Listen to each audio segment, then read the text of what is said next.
Welcome to today's lesson. Today we are on Unit 2 Derivatives, Lesson 4, on the chain rule. The chain rule is a strategy that we're going to use in order to differentiate composite functions. So the chain rule, just in general form, if we are given two differential functions, let's just use g at x and h at x again, the derivatives of the composite function is given by this. Okay, so basically all it's saying here in general terms is that if we have a function that is a composite function, basically a composite function consists of an inner and an outer function, then the derivative of that composite function is the derivative of the outer function times the derivative of the inner function. Okay, here it is in general terms, and it will make a little bit more sense when we actually go through and look at some of these examples. In Leibniz notation, which is a notation that I tend to use when I'm using the chain rule, for some reason it makes sense to me. Again, I will try my best to go back and forth, but I am comfortable with this one, and you might find it comfortable as well. In Leibniz form of the chain rule, if you have y is equal to f of u and u is equal to g at x, they are differentiable functions, then the derivative of dy by dx is equal to dy by du, du by dx.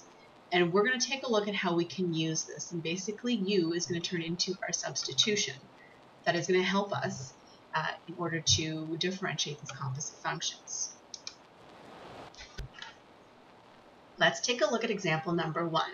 So example number 1, we have f at x is equal to 3x minus 5 all to the exponent 4. So let's examine this function. Okay, so what we have here is an inner function, which is a linear function, and the outer function is a power function of exponent 4. Okay, so it is a composite function, and we're going to use the chain rule. Okay, so first what we're going to do is we're going to make a substitution for the inner function. Okay, so I'm going to use u to represent my inner function. So 3x minus 5, okay? Let me just write this out in Leibniz notation. Okay, so dy by dx is equal to dy by du, okay, times du by dx, okay? All right, so u is equal to 3x minus 5. Okay, so we take the derivative of the inner function, du by dx, okay, is simply equal to 3. Okay. So now over here, what we've done is made a substitution. So we said now f as a function of u is u to the exponent 4. Okay. So we're going to say that du by du, so the derivative of y as a function of u is 4 u to the exponent 3. Okay. So now if we want to actually find dy by dx, and we substitute back in, every time we substitute back in, we have to multiply it by our substitution. Whatever we substituted it by, we have to multiply by its derivative. So 4, okay, so we're going to 3x minus 5, okay, so we've made our substitution. Whatever we substituted back in, we multiply it by its derivative. I can't forget my little exponent 3. And then 3, just sort of put it in order there, okay? But eventually we're going to have to move this back over here to multiply with the 4, which is 12. 3x minus 5 to the exponent 3. Okay, so it is dy by dx using the chain rule, and this is the long way. So method number 2 over here, we will just say, I'm just going to rewrite it again, f at x is equal to 3x minus 5. Okay, I recognize the inner function and the outer function. Okay, there was a mistake there. That was supposed to be 4. So right away, I can just go straight to the answer if I wanted to. I take the derivative of the outer function, which is 4, bring down the 4, rewrite whatever is inside the bracket, and take 1 away from the exponent, which is 3. I look at the inner function, which is 3x minus 5, and I take its derivative, which is 3. And that will give me the answer. It's important to be able to do it both ways, because if you get something simple like this, you can go straight to the answer. However, if we are given a more complicated function, then we need to do it the long way. Okay. Example number 2, we've got another function here. It looks a little bit more complicated, but again, recognize that this is a function within a function. So what we have is a radical function, and inside the radical is yet another function that is quadratic. So we're going to use the chain rule. For now, I'm going to use the long method, in which, again, I'm going to use Leibniz notation. dy by dx is equal to dy by du. And the reason why they call it the chain rule, and you can see right here, the splitting of the u is where the chain part comes into play. Okay, just a little side note. And we're going to make a substitution.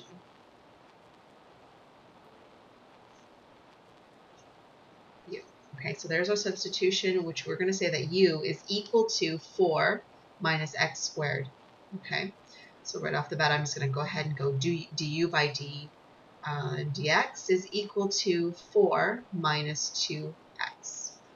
Okay, so here, if I wanted to do dy by du, okay, this is also equal to u to the 1/2. Remember, exponents are much easier to work with than radicals.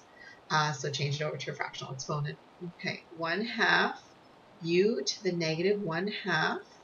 If you wanted to go and take the shortcut where you just go straight to the answer, you could also do that as well. You can also just change this to an exponent right away, right from the beginning, and go ahead and use the shortened method, go straight to the answer. For now, I'll continue on with this just in case you need to see it the long way. So now, making our substitution back in, dy by dx is then equal to 1/2, okay, 4 minus x squared to the negative 1 over 2 times 4 minus 2x, okay? Simplifying a little bit more because we always want to do that, and of course we don't want negative exponents. We're going to we can multiply the half with everything in this bracket, which is 2 minus x, okay, all over the square root of 4 minus x squared. Okay, so that would be our derivative. So we're definitely getting to the end. So just one more example to go through, and then I'm going to conclude the lesson for today and let you practice. Example number 3 combines the chain rule with the power rule. Okay, so let's take a look at f of x is equal to 3x times 1 minus x to the power of 2. Okay, so right away I'm going to see that there's a lot going on here. So we have is a function up front, okay, times another function here. So it's two functions that are multiplied to each other. And the second function, what you'll also notice is it is a composite function. So we have a power function and a linear function within that power function. Okay, so we are going to use a combination of both the chain and the power rule. Okay, so the trick with these type of questions is to stay very, very organized. Okay, so let's see. I don't know if you can see the colors, but here what I'm going to say is this is f at x. Let's call it something else because we've already got f at x. So g at x, we'll say it's g at x. Okay, and then this here will be h at x. Okay, so that's h at x. So over on the side note, we're going to take up most of this space right here. So we'll say that g at x is equal to 3x. G prime at x is equal to 3. Okay. H at x is equal to 1 minus x squared. Okay, I'm going to go ahead and use my little shortcut, which is just the derivative of the outside, which is 2. 1 minus x, 2 minus 1 is 1, and the derivative of the inner function, which is just negative 1. So that simplifies to be negative 2, 1 minus x.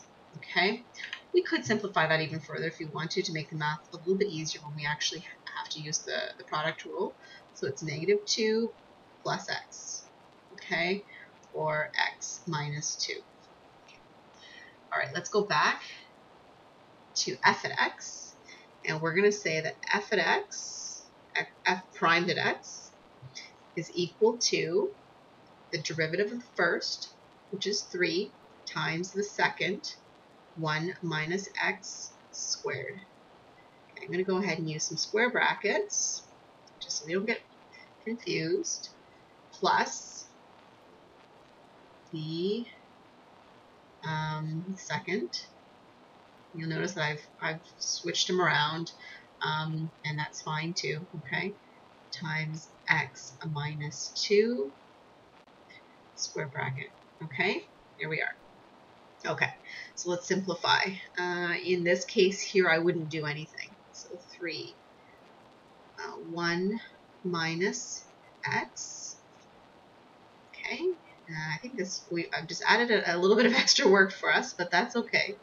X minus 2. I guess you didn't really have to put that last line. So to completely simplify our answer, let's expand this binomial here. So 3, 1 minus 2x plus x squared. Okay, plus 3x squared minus 6x. Okay, 3 minus 6x plus 3x squared plus 3x squared minus 6x. Okay, and then what we're going to do is now collect like terms. Let's start with the highest power of the exponent, which is 6x squared minus 12x plus 3.